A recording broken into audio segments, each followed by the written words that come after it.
Let me describe someone you've seen before. They drive an ordinary car, nothing flashy, nothing that turns heads. They dress well, but simply. No logos, no noise. They don't talk about money at dinner. They don't post their wins online. They don't flash watches, don't name-drop investments, don't hint at what's in the bank. To the outside world, they look average, maybe even a little boring. But here's what you don't see. Behind that quiet exterior sits a portfolio that most people will never build in a lifetime. Multiple income streams, zero debt, complete freedom. They could buy the flashy car. They just choose not to. And that choice, that deliberate, strategic invisibility is not modesty. It is power. And most people completely misunderstand it. We live in a world that confuses display with success. A world that rewards the loudest version of wealth, the Instagram highlight reel, the luxury car parked where everyone can see it, the designer everything, the subtle flex in every caption. And somewhere along the way, we started believing that wealth is meant to be visible, that if you've made it, people should be able to tell. That's the trap. And it's been set very deliberately. Because the moment you start performing wealth, you start spending to maintain that performance. You upgrade when you don't need to. You buy what signals success instead of what builds it. You stop making decisions based on strategy. You start making them based on audience, and an audience is expensive to maintain. Machiavelli understood something about this that most people never confront. He said the prince who shows his full strength invites challenge, jealousy, and attack. But the prince who moves quietly, who lets others underestimate him, controls the board. The same principle applies to money. Visibility is a liability, invisibility is leverage, and the smartest millionaires figured this out long before you met them. That's partly why you've never met them. Here is the uncomfortable truth nobody tells you. The people you're trying to impress are too busy impressing other people to notice what you drive. The admiration you're chasing lasts about 6 seconds, then people go back to thinking about themselves. Meanwhile, the payments follow you home. The insurance follows you home. The depreciation follows you home. You spent real money buying 6 seconds of attention from people who won't remember. That's not status. That's a subscription you never agreed to. And the truly wealthy figured this out early. John D. Rockefeller, the man who became the richest person in modern history, famously lived simply long after he could afford not to. He tracked every expense. He wore the same style of coat for decades. He gave away dimes to strangers, not to perform generosity, but because small, consistent habits were the architecture of his thinking. Not because he was cheap, because he understood one thing with absolute clarity. The goal was not to look wealthy. The goal was to be free, and those two things are often in direct conflict, because looking wealthy costs money constantly. Being free costs restraint once, and then it pays you forever. So let's talk about what the law of invisibility actually is, because this isn't just about being humble. It isn't just about saving money. It goes much deeper than that. The law of invisibility is a philosophy of power. It says this: when no one knows what you have, no one can take it. No one can pressure you to spend it. No one can resent you for it. No one can compare themselves to it, which means no one creates the social pressure that slowly forces you to drain it. Stealth is protection. Invisibility is a financial moat. Machiavelli wrote that men are so simple and so much creatures of circumstance that the deceiver will always find someone ready to be deceived. The smartest wealthy people have simply decided not to play the deception game at all. They don't pretend to be rich. They don't pretend to be broke. They just become unremarkable. And in that unremarkability, they accumulate power no one can see to target. Think about what that means practically. No social pressure to match a lifestyle. No relatives recalibrating what they can ask from you. No friends quietly resenting what you have. No vendors inflating quotes because your car told them your budget. The invisibility isn't just psychological. It is financial. It saves you money you didn't even know you were losing. Now, here is the first layer of the strategy. Layer 1. Appear ordinary. Accumulate silently. This sounds almost insultingly simple, but watch how rarely people actually do it. Because appearing ordinary requires ego discipline, and ego discipline is the hardest kind. Most people have some version of a milestone reward built into their thinking. When I earn this much, I'll get that car. When I hit this target, I'll take that trip and post every second of it. When I reach this level, people will know. That's ego talking. And ego, when it comes to money, is almost always expensive. The old money families of Europe understood this instinctively. They didn't flaunt. They whispered. Their wealth moved through private channels, quiet investments, understated estates, names that meant something in rooms that most people would never enter. Not because they were secretive out of paranoia, because they had learned across generations that visibility attracts interference, tax collectors, jealous relatives, lifestyle inflation driven by social pressure, bad investments made to impress the wrong people. Silence protected the compound interest. Silence protected the strategy. When you appear ordinary, you are given the greatest gift available in a capitalist world. You are left alone to build, and being left alone to build is rarer and more valuable than most people ever realize. Because the world is full of forces designed to interrupt your accumulation. Advertising designed to make you feel incomplete. Social media designed to make you feel behind. A culture engineered around the idea that you deserve comfort now and can pay for it later. Every time you resist that, every time you choose the quiet path, you are doing something statistically unusual. You are choosing your future self over your present image, and that choice compounds. Layer 2. Spend on assets, not on image. Here is the math that changes everything. The person spending $300,000 on a car that depreciates 20% the moment it leaves the lot, that person just spent $60,000 in the first year alone to look successful.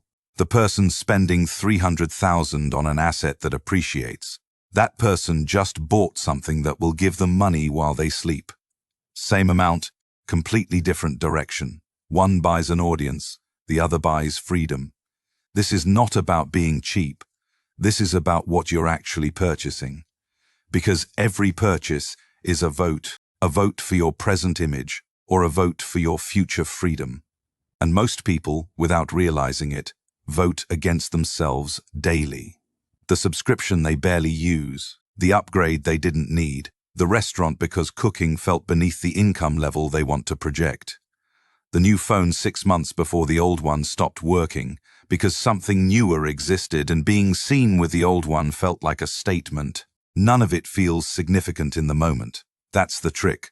Death by 1,000 vanity purchases. Machiavelli warned that men are destroyed not by great storms, but by the slow rot they refuse to examine. The rot here is invisible spending on image. And it is everywhere. The truly wealthy see every purchase differently. They don't ask, "Can I afford this?" They ask, "What does this buy me beyond the object?" If the answer is an audience, they pass. If the answer is time, freedom, or a compounding return, they move quickly. That distinction, that one mental filter, is worth more than most financial advice you will ever receive. Layer 3. Protect your information like it has a price tag, because it does. When people know you have money, they restructure their interactions with you. Friends ask differently. Family assumes differently. Vendors price differently. Opportunities suddenly have tolls attached. Wealth visibility changes the social dynamic in ways that are almost always expensive. And I don't mean this cynically, I mean it mechanically. When your neighbor sees you drive home in a new Range Rover, they recalibrate what's possible in their interactions with you. The favor they ask is bigger. The loan they mention is more casual. The split at dinner tilts slightly. None of it is malicious. It's just human nature. People treat you according to what they believe you can afford. So the wealthy play a quiet game. They don't confirm the number. They don't deny it. They simply redirect. They talk about the business problem they're solving, the book they're reading, the simple vacation they took. Anything that keeps the narrative unremarkable, because an unremarkable narrative keeps the social cost of wealth at zero.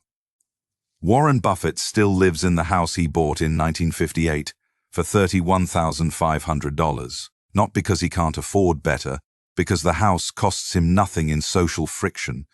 Nobody expects more from him because of where he lives. Nobody prices a meeting with him based on a zip code. The unremarkable address is a quietly strategic choice, and it has protected his focus for decades. Layer 4. Master the art of the quiet no. This might be the most powerful skill in the entire Invisible Wealth playbook, because once you begin to accumulate quietly, the invitations change. Investment opportunities that need a decision by tomorrow. Business ideas from people who have never built a business. Group trips to places that would cost you a month of compounding. Social obligations dressed up as celebrations that are really just expensive performances. The visible wealthy say yes to maintain their image. The invisible wealthy say no to protect their strategy. And they say it quietly, not dramatically. They don't explain. They don't over-justify. They don't make their no a lecture about financial discipline. They just decline warmly and move on. Because the moment you explain your financial boundaries at length, you're performing again. You're seeking approval for your discipline.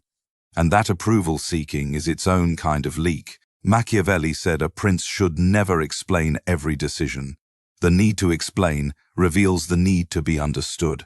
And the need to be understood is a vulnerability. A quiet no requires no explanation. It just requires the confidence to say it. And confidence, real confidence, is not loud. It doesn't justify itself. It simply acts. Every time you say a quiet no to something that doesn't serve your strategy, you are practicing the same discipline that separates the people who look wealthy from the people who actually are. Layer 5. Build the life that needs no proof. Here is what the visible wealthy never escape: the need to prove it. Because when your wealth is built on image, image must be constantly refreshed. Last year's car becomes this year's embarrassment. Last year's vacation becomes this year's baseline. The number that impressed people 12 months ago no longer impresses anyone, including you. It is a treadmill that accelerates, and the only way to win is to never step on it. The invisible wealthy build differently. They build a life that requires no proof because they are not running it for an audience. Their benchmark is internal. Am I more free than I was last year? Do I have more options than I had 2 years ago? Is my money working harder than I am? Those questions have nothing to do with appearance. They have everything to do with reality. And when reality is your benchmark, you stop spending on performance and start investing in substance. The substance compounds. The performance depreciates. This is not philosophy. This is arithmetic. Think about two people starting the same job at the same salary, same age, same city, same income. Person A buys the car that matches the title, rents the apartment in the right neighborhood, wears the right watch to the right meetings, spends carefully, strategically, on everything that says, "I have arrived." Person B drives something forgettable, lives somewhere practical, puts the difference to work every single month, quietly, automatically, without drama. 5 years later, person A looks exactly like success. Person B looks exactly like before. But check the numbers. Person A has a depreciating car, a lease on an identity they can't afford to lose, and the constant low-level anxiety of someone whose lifestyle has outpaced their actual freedom. Person B has options, real ones, the kind that don't disappear if the job does. The gap isn't talent, it isn't luck. It is the decision made quietly and repeatedly to build instead of perform. That decision is available to everyone. Almost no one makes it. Layer 6. Let the compound do the talking no one else hears. This is where the law of invisibility pays off in ways that feel almost surreal. Because while the visible wealthy spend 5 years maintaining appearances, the invisible wealthy spend 5 years accumulating quietly. And when you check the numbers after 5 years, the gap is not small. The visible wealthy have status. Expensive, depreciating, highly visible status. The invisible wealthy have options. The option to quit, the option to pivot, the option to walk away from anything that doesn't serve them. The option, crucially, to say yes to something extraordinary without checking if they can afford to. That is what freedom actually feels like. Not the car, not the watch, not the reaction when you walk in the room. The ability to say yes when it matters and no when it doesn't without looking at a balance. That silence you've been building, that unremarkable exterior, that quiet, consistent accumulation, it becomes a pressure valve. Suddenly the job doesn't hold you hostage. Suddenly the difficult relationship loses its financial grip. Suddenly the opportunity you've been waiting for doesn't require 10 more years of preparation, because you've already been preparing, quietly, invisibly. While everyone else was busy looking successful, Machiavelli called this fortuna and virtù, fortune and discipline. Fortune favors those who are ready, and readiness is built in silence, not announced on a timeline. Now pause here for a moment. Think about your own financial life, not your income, your visibility. How much are you spending right now, not because you need something, but because of what it says about you? How much of your financial behavior is performance versus strategy? 1 or 2 words, that's all you need. Put it somewhere real, because that awareness, that small, honest moment of self-examination, is where the law of invisibility actually begins, not with a big dramatic change, with a quiet recalibration, a decision to stop performing and start positioning. And once you make that shift, something unexpected happens. The pressure lifts, not immediately, but slowly. Because you're no longer managing an audience, you're just building a life. And building is quieter than performing. It's less exciting on the surface. It creates very little content. No one likes it on social media. No one comments. No one validates the grind. But 5 years from now, 10 years from now, you won't be looking for validation. You'll be looking at the number, at the freedom, at the life that runs entirely on your terms. And you'll understand something that Machiavelli understood centuries ago, that the most powerful people in history were rarely the most visible ones. They were the ones who moved quietly, built systematically, and let everyone else chase the spotlight while they accumulated everything behind it. The spotlight costs money, the shadow builds it. So here is the full law, stated plainly. Stop spending on your image, start spending on your freedom. Protect what you have by making it invisible to those who would drain it. Build habits that require no audience because they compound whether anyone watches or not. Say no quietly, consistently, and without apology. Let time work. Let the returns arrive in silence. Let the gap between you and the performance crowd widen without announcement. And one day, not dramatically, not with a celebration post, you will simply realize that you are free. That is the law of invisibility. Not a trick, not a gimmick. A philosophy. Spend less than you earn.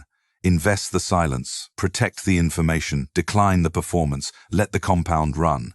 And when people ask how you did it, you can smile quietly and change the subject, because explaining it would break the strategy. The silence was the strategy all along. The invisibility was the edge.